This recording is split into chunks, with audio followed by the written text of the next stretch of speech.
Hello, everyone. I tell you, this was really strange that something was going on and it locked up. And so occasionally we have it.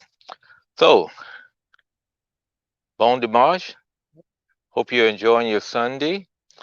It is a little getting cloudy, so we're expecting a snowstorm tonight. And so we hope that it's not too bad. But however, we're getting ready for it. So, one of the things I want to talk to you today about is Mamu Wetu, the health center that's in Kananga. It's probably, and the reason why the British uh, ambassador for Africa came there. Maybe it's not the ambassador, but the department head for the UKID, which is the UK's equivalent of our USAID. It's their government's aid department. They came to Kananga, and he, along with, I'm sure he had entourage with him, they went to one of the health centers.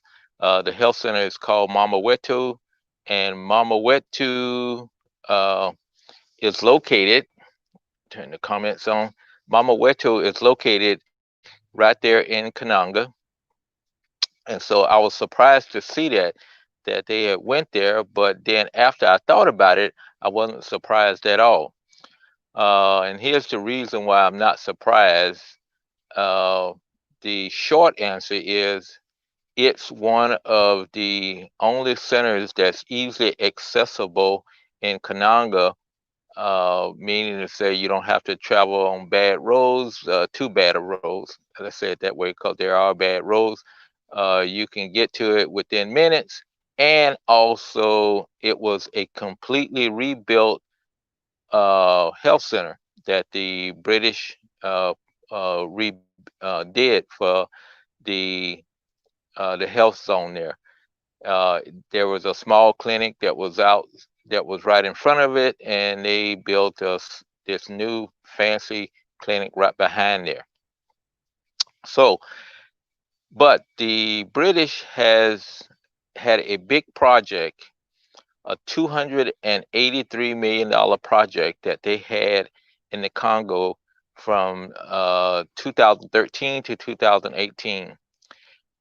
It involved 52 health zones, and 26 of those health zones were in the Kasai area.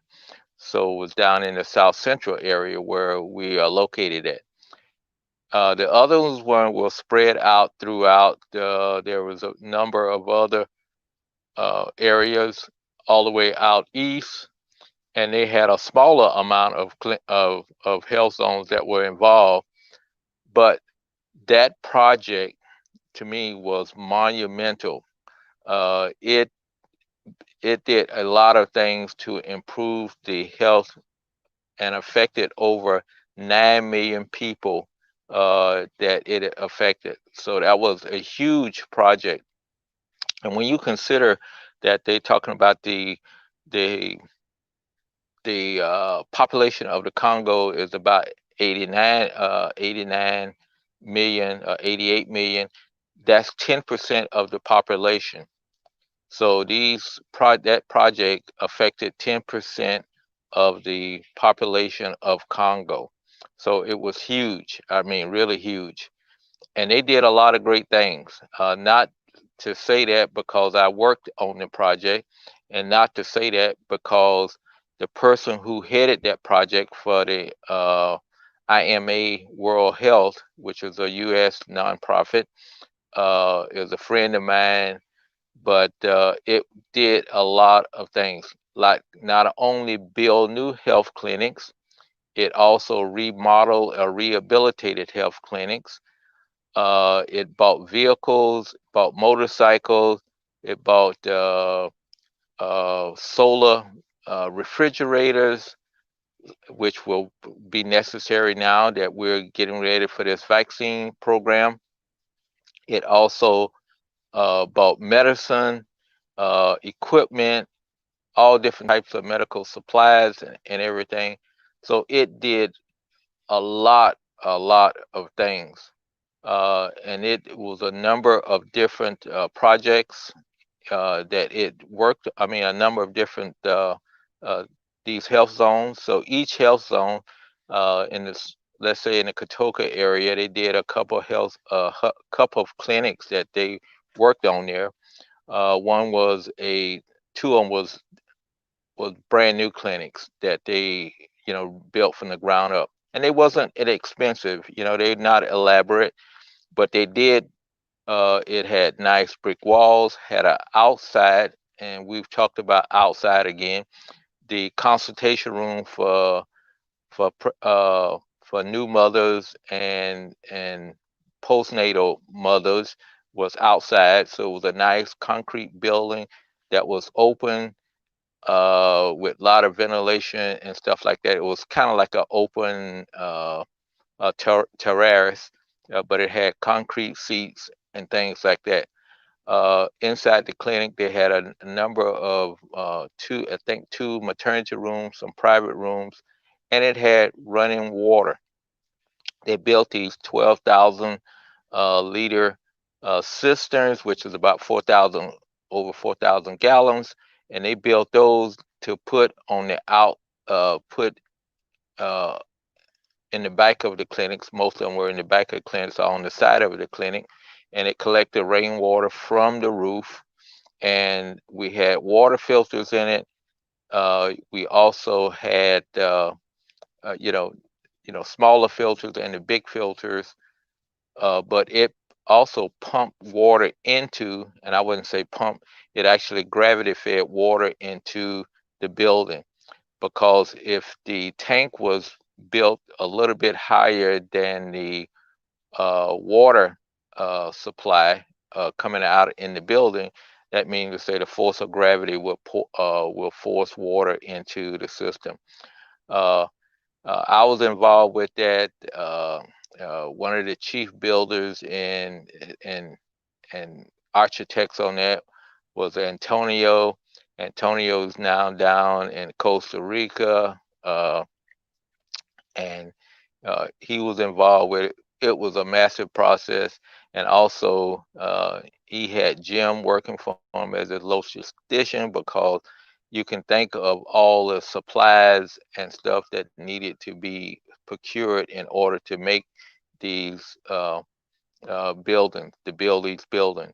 Not only cement, that was one of the primary raw materials, but you also had to buy sand, you also had to buy rocks, you know, because everything is, you don't buy bricks made in the Congo. Uh, like they have plants here. They had to do all those type things themselves. So it was a massive process, a massive program, and a good program. So the bottom line is that department head for Africa, as he was visiting Congo, he wanted to come and see what the clinics look like that they had put so much money into. And I hope that the last time I was there, maybe a couple years ago, it was still looking good. And I hope that it was still looking good when they visited last Wednesday. So they came to take a look at their investment into those health clinics, and so it was just coming to check on what work that they had done, and hopefully we can see them do another project in the near future, which would be another boost to the health situation that affected millions of people in the Congo. So that's what I wanted to talk about today. Uh, our friends at the UK, and that project was real. Like I say, it was massive, and anything beyond beyond belief that it all went off and really did well. And so hats off to everybody who was involved, and I think everybody really enjoyed it. So we will end today.